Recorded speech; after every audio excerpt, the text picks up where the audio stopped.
आज आप पढ़ने जा रहे हैं साम्य अवस्था का एक बेहद इंपॉर्टेंट टॉपिक जिसका नाम है बफर सॉल्यूशन। ये एक कॉम्पिटेटिव टॉपिक के रूप में माना जाता है क्योंकि ये बहुत सारे कॉम्पिटेटिव एग्जाम में इससे क्वेश्चन आ चुके हैं। ध्यान से आप सभी स्टूडेंट समझेंगे। प्रतिरोधक घोल क्या होता है, प्रतिरोधक घोल क्या होता है, बफर सॉल्यूशन ध्यान दिया जाए। एक ऐसा घोल जिसमें अम्ल और भस्म की अल्प मात्रा मिलाने पर, एक ऐसा विलयन जिसमें अम्ल और भस्म की अल्प मात्रा मिलाने पर, स्मॉल ड्रॉप मिलाने पर अम्ल या भस्म की अल्प मात्रा मिलाने पर इसके पीएच मान में कोई परिवर्तन नहीं होता है। A class of solution which pH doesn't change on the addition of a small amount of acid or base is called buffer solution। आपको बता दें कि हमारे और आपके शरीर में जो दौड़ता हुआ मानव रक्त है, जो गॉड गिफ्टेड मतलब गॉड के द्वारा दिया गया एक बेहतरीन एग्जाम्पल जो हमारे शरीर में है, वो है मानव रक्त। इस ब्लड के पास, इस मानव रक्त के पास ऐसी क्षमता है कि आप कोई अगर अम्लीय पदार्थ भी खाए तो ब्लड का जो पीएच मान है वो परिवर्तित नहीं होता है, वो मेंटेन रखता है। तो आज के क्लास में ये कॉन्सेप्ट आप पढ़ेंगे, समझेंगे कि आखिर ब्लड, मानव रक्त आखिर करता क्या है कि ब्लड का पीएच नहीं चेंज होता है। आखिर ऐसा क्या, कौन सी क्रियाविधि है जिससे पीएच मेंटेन रहता है। तो एक ऐसा घोल जिसमें अम्ल और भस्म की अल्प मात्रा मिलाने पर उसके पीएच मान में कोई परिवर्तन नहीं होता है।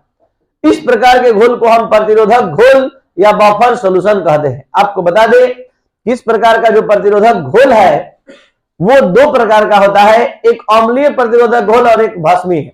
ये जो अम्लीय प्रतिरोधक घोल है, इस आधार पर इसका नाम पड़ा है क्योंकि दुर्बल अम्ल और दुर्बल अम्ल के ही लवण, उसी अम्ल के लवण को मिश्रित करने से ये बना होता है। और उसी तरह जो हमने भस्मीय प्रतिरोधक घोल का नाम लिया, दुर्बल भस्म और दुर्बल भस्म उसी दुर्बल भस्म के लवण को एक साथ मिलाने से बनता है इस प्रकार का प्रतिरोधक घोल। तो आज की क्लास में हम लोग कंप्लीट मैकेनिज्म के साथ, क्रियाविधि के साथ, इसके फंक्शन के साथ अध्ययन करेंगे। तो आपको अभी हमने बताया कि ये दो प्रकार का होता है, एक एसिडिक बफर सॉल्यूशन अम्लीय प्रतिरोधक घोल और एक होता है भस्मीय प्रतिरोधक घोल। तो हमने अभी क्या बताया कि अम्लीय प्रतिरोधक घोल वह प्रतिरोधक घोल होता है जो दुर्बल अम्ल और उसी दुर्बल अम्ल के लवण को एक साथ मिश्रित करने से बनता है, निर्मित होता है, कहलाता है अम्लीय प्रतिरोधक घोल। और इसी प्रकार हमने भस्म के संदर्भ में बताया कि जब दुर्बल भस्म और दुर्बल भस्म के लवण को एक साथ मिला देते हैं तो वहां पर भस्मीय प्रतिरोधक घोल का निर्माण होता है। सवाल उठता है कि आखिर ये कैसे काम करता है, इसका क्रियाविधि कैसे संपन्न होता है। तो ये सारा कॉन्सेप्ट हम आपके सामने धीरे धीरे रख रहे हैं, ध्यान दीजिए। ये है अम्लीय प्रतिरोधक घोल। इसमें हम बारी बारी से आपके सामने अम्ल और भस्म की अल्प मात्रा मिलाने जा रहे हैं। सबसे पहले हम देखिए भस्म लिए NaOH, और भस्म का पहचान आप लोगों को पता है किसी से होता है, OH माइनस से। और अम्ल का पहचान, अगर ये NaOH टूटेगा तो Na प्लस OH माइनस बनेगा, तो ये OH माइनस की सांद्रता को घोल में बढ़ाएगा।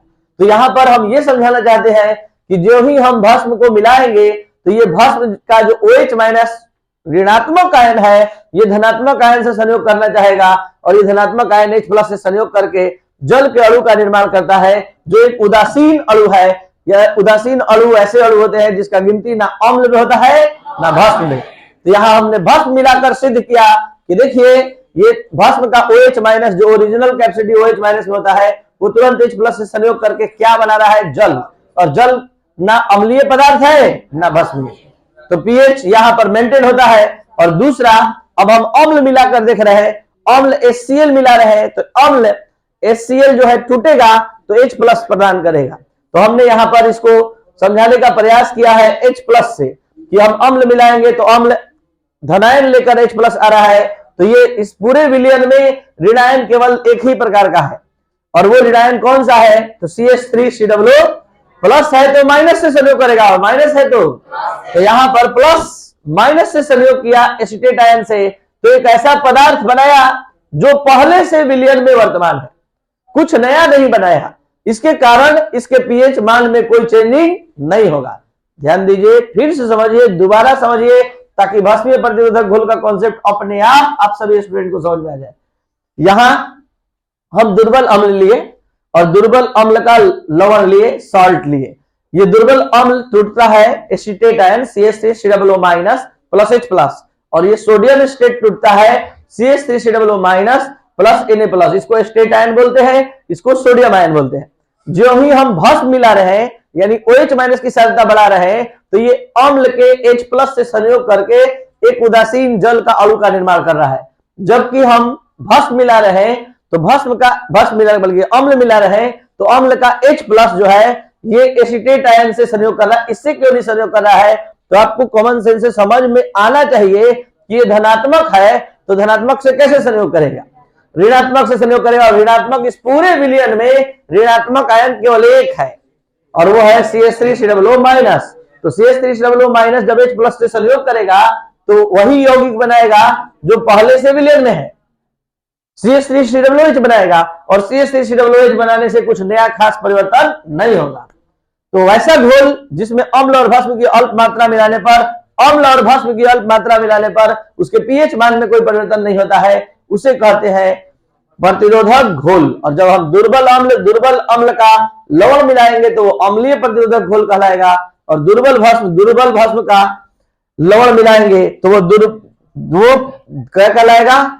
भस्मीय प्रतिरोधक घोल। तो यहां पर आप ध्यान देंगे, अब हम दुर्बल भस्म से मिश्रित किए गए लवण से बने हुए प्रतिरोधक घोल के बारे में समझाने जा रहे हैं कि ये कैसे काम करता है। तो सारा डिटेल आपके सामने आने जा रहा है। पहले परिभाषा एक बार फिर से, भस्मीय प्रतिरोधक घोल वैसा प्रतिरोधक घोल जो दुर्बल भस्म और दुर्बल भस्म के लवण को मिश्रित करने से निर्मित होता है, भस्मीय प्रतिरोधक घोल कहलाता है। ये टूटा NH4 प्लस OH माइनस, और ये टूट रहा है तो NH4 प्लस Cl माइनस। तो यहाँ पर सभी आयन आपके सामने आ चुके हैं। अब हम बारी बारी से यहाँ आकर अम्ल और भस्म मिलाने जा रहे हैं। सबसे पहले अम्ल मिलाने जा रहे हैं। अब आप समझ सकते हैं कि अम्ल कोई मिलाएंगे वो किसकी सांद्रता को बढ़ाएगा? H plus. अम्ल का पहचान H प्लस से होता है, और भस्म का पहचान, यहाँ पर हम OH लिखे, इसका मतलब हम भस्म मिला रहे हैं। तो यहाँ पर H प्लस मिला रहे हैं, तो H प्लस जाकर OH से संयोग कर लेगा, और ये बना दिया क्या? H2, जो कि उदासीन अणु है। और यहाँ पर जब हम भस्म मिलाने जा रहे हैं दूसरे राउंड में, तो ये OH माइनस H प्लस से, मतलब कि पॉजिटिव आयन संयोग करेगा NH4 प्लस से, और ये बना दिया NH4OH। उस यौगिक को बनाया जो पहले से इस घोल में वर्तमान है, जिससे समझ में आ रहा है कि अम्लीय प्रतिरोधक घोल हो या भस्मीय प्रतिरोधक घोल हो, इसके पास ऐसी क्षमता होती है कि ये अम्ल और भस्म की अल्प मात्रा मिलाने पर पीएच मान में कोई परिवर्तन नहीं होगा।